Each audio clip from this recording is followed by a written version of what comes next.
വൈകുന്നേരം കുത്തി എന്താണെന്ന് അറിയാമോ? അങ്ങനെ പറയണ്ട. ഒരാളുടെ പേഴ്സണൽ ഡയറി വായിക്കുന്ന ശീലം അത്ര നല്ലതല്ല. വലിയ വക്കീലായിട്ട് ഇതൊന്നും അറിയില്ലേ? നമ്മളിടയിൽ എന്തോന്ന് പേഴ്സണൽ.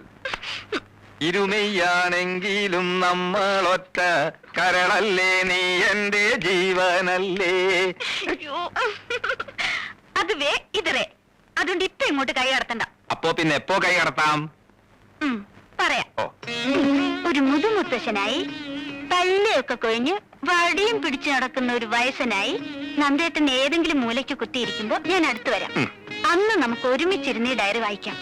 മറക്കണമെന്ന് കരുതിയതും ഓർമ്മിക്കാൻ പാടില്ലാത്തതുമായ പലതും ഇതിലുണ്ടാവും. അന്ന് കിട്ടുന്ന ആ സുഖം ഇന്നിത് വായിച്ച പിന്നെ കിട്ടിയെന്ന് വരില്ല. അതുകൊണ്ട് അന്ന് വായിക്കുന്നതല്ലേ സുഖം. മതിയെങ്കിൽ മതി.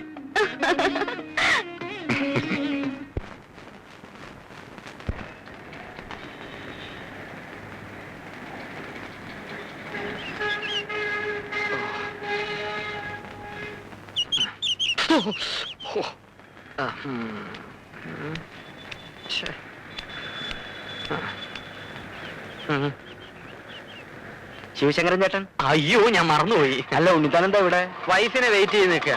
അവള് മുടിയുടെ തുമ്പൊന്ന് ലെവൽ ചെയ്യാൻ ബ്യൂട്ടി പാർലറിലോട്ട് കയറി. ഇപ്പൊ മുക്കിന് ഇതല്ലേ ഉള്ളൂ. കേറിയിട്ട് ഇപ്പൊ മണിക്കൂർ 1 കഴിഞ്ഞു. അല്ല, നന്ദനെ കണ്ടിട്ട് ദിവസം കുറച്ചായി. അവിടെ വിശേഷമൊന്നുമില്ലല്ലോ. തുടക്കത്തിലുണ്ടായിരുന്ന അവസരങ്ങളൊക്കെ മാറി. അവര് സ്മൂത്ത് ആയിട്ട് കഴിയുന്നു. സ്മൂത്തായി തീരുമെന്ന് കരുതിയിരുന്ന എന്റെ ലൈഫ് ഗട്ടറിലുമായി. അല്ല, അതെന്ത് പറ്റി? ഞാൻ ഭാര്യയെ കുറ്റപ്പെടുത്താമെന്ന് കരുതരുത്. ഒരു ഭർത്താവ് മനോഭാവമാണ് അവൾക്ക്. പൂർണ്ണമായിട്ടൊരു ഭാര്യയാകാൻ എനിക്ക് കഴിയുന്നില്ല. അതാ കുഴപ്പം. അല്ല ഉണ്ണിത്താന്, ജീവിതമാകുമ്പോ ചില വിട്ടുവീഴ്ചകളൊക്കെ വേണ്ടി വരും. വിട്ടുവീഴ്ചകളൊക്കെ വേണ്ടി വരും, ശരിയാണ്. ഒന്ന് കുനിഞ്ഞു കൊടുത്താൽ ചാടി തലേ കയറും. ആണത്തം കളഞ്ഞിട്ടുള്ള ഒരു വിട്ടുവീഴ്ചയ്ക്കും ഞാൻ തയ്യാറല്ല. നേമനെ തറവാട്ടിലേ ഞാൻ. അല്ല പിന്നെ അല്ല, ദേ വരും നമ്മുടെ വസന്തകോവിലം. നമ്മുടെ വസന്തകോവിലേ? അല്ല, നമ്മുടെ. അല്ല, അതേന്ന്. ആണോ?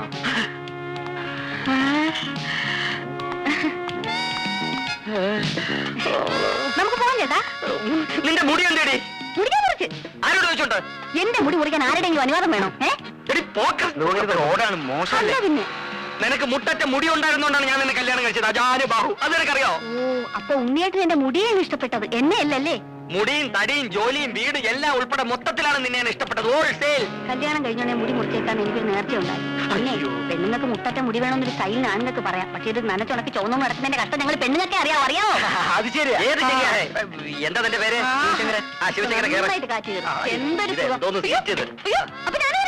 വരണ്ട. കഴുത്തി പൂടയില്ലാത്ത കോഴികളെ ഞാൻ എന്റെ സ്കൂട്ടറിന്റെ പിന്നെ കേറ്റാറില്ല. നീ മുടി പോയ സുഖത്തിൽ സുഖിച്ച് റോഡേ നടന്നു വന്നാൽ അവിടെ മുടിഞ്ഞും ശവം.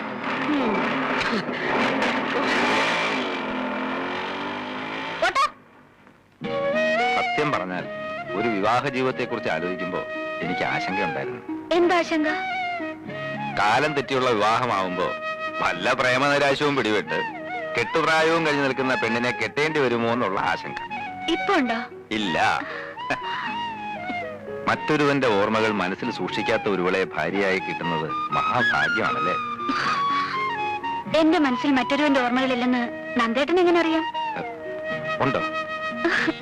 ദേ, നെഞ്ചിടിക്കുന്നുണ്ടല്ലേ? പേടിക്കണ്ട, എന്റെ മനസ്സിൽ അങ്ങനെ ഒരു കോന്തനും ഇല്ല. സത്യം? സത്യമായിട്ടല്ലേ വിശ്വാസമാവൂ?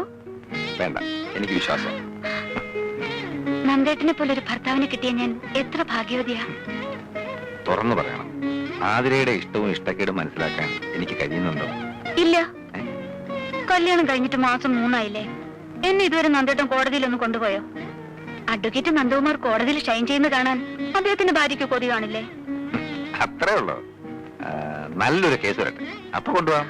അപ്പൊ ഇപ്പൊ വക്കീലിന് കേസൊന്നും ഇല്ലേ? അയ്യോ, ഇപ്പൊ ഉള്ളത് മോഷണം, പിടിച്ചുപറി, അതിർത്തി തർക്കം, ഇതൊക്കെയാ. ഗായത്രി മേനോൻ കൊലക്കേസിന്റെ വാദം തുടങ്ങട്ടെ, അപ്പൊ കൊണ്ടുപോവാം.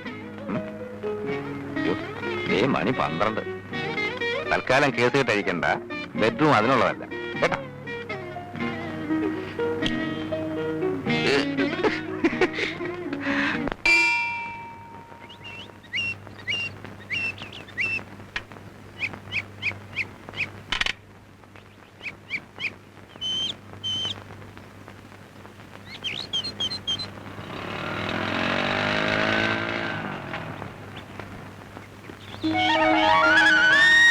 ഞാൻ വീട്ടിൽ പോയിട്ട് വരിക. അമ്മ പറഞ്ഞു നിങ്ങൾ ഇങ്ങോട്ട് പോന്നിട്ടുണ്ടെന്ന്. വക്കീലെന്തി വഴി തള്ളിട്ട് പോയാ? അങ്ങനെ വഴി തള്ളിയിട്ട് പോകുന്ന വക്കീലല്ല. ഇവിടെ അടുത്തൊരു കൂട്ടുകാരന്റെ വീട്ടിൽ പോയതാ. ഇപ്പൊ എത്തും. ആ. എത്തിയല്ലോ. ഹായ്. എന്റെ അമ്മോ, ഭയങ്കര ആയുസാ. തല്ലി കൊന്നാലും ചാവൂല. ആ നന്ദേട്ടാ, നമുക്ക് ഓഫീസിലൊന്ന് കയറാം. എനിക്ക് മിസ്സിസ് ആതിര നന്ദകുമാറിന്റെ ചെറിയൊരു ഹെൽപ്പ് വേണം. പണ്ടാണെങ്കിൽ ആരോടും ചോദിക്കാതെ പറയാതെ വിളിച്ചോണ്ട് പോകാമായിരുന്നു. ഇനിയിപ്പോ അത് പറ്റില്ലല്ലോ. അതിനെന്താ, നമുക്ക് പോകാലോ അല്ലേ? വന്നോന്ന് ആതിര നന്ദകുമാറിന്റെ ഹെൽപ്പ് ഇല്ലാതെ പറ്റില്ല എന്നായിട്ടുണ്ടല്ലേ? ഇങ്ങോട്ട് പോവാ. ഇനി ഇപ്പൊ ഓസിനൊന്നും പറ്റില്ല. അത് ശരിയാ. ജോലി ചെയ്യണമെങ്കിലേ ന്യായമായിട്ടുള്ള പേയ്മെന്റ് തന്നെ വരേണ്ടി വരും. പേയ്മെന്റ് തന്നില്ലെങ്കിലും മൈൻഡ് അങ്ങ് പേ ചെയ്തേക്കാം. മതിയോ? നിങ്ങൾ വിട്ടോ, ഞാൻ ബൈക്ക് വന്നോളാം.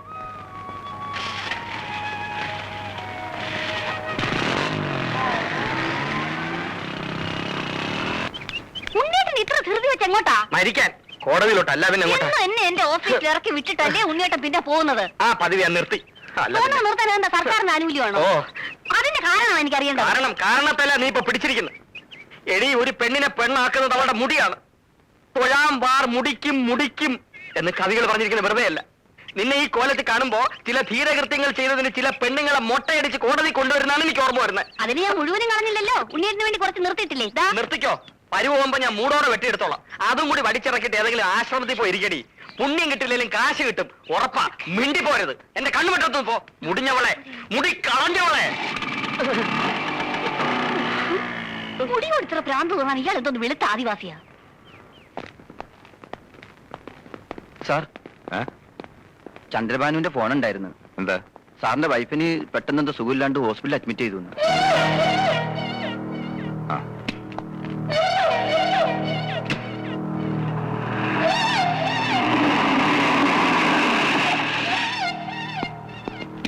ആ, പേടിക്കാനൊന്നുമില്ല. ഒരു ചെറിയ തലയിറക്കം. Now she's okay. അഡ്വക്കേറ്റ് നന്ദകുമാറിന് ഒരു ജൂനിയർ ഉണ്ടാകാൻ പോകുന്നു. റിയലി? വെരിഷിനോ? അകത്തുണ്ട്. ചെല്ല്, ഞാൻ ഈ മരുന്ന് വാങ്ങിച്ചിട്ട് പോരാ.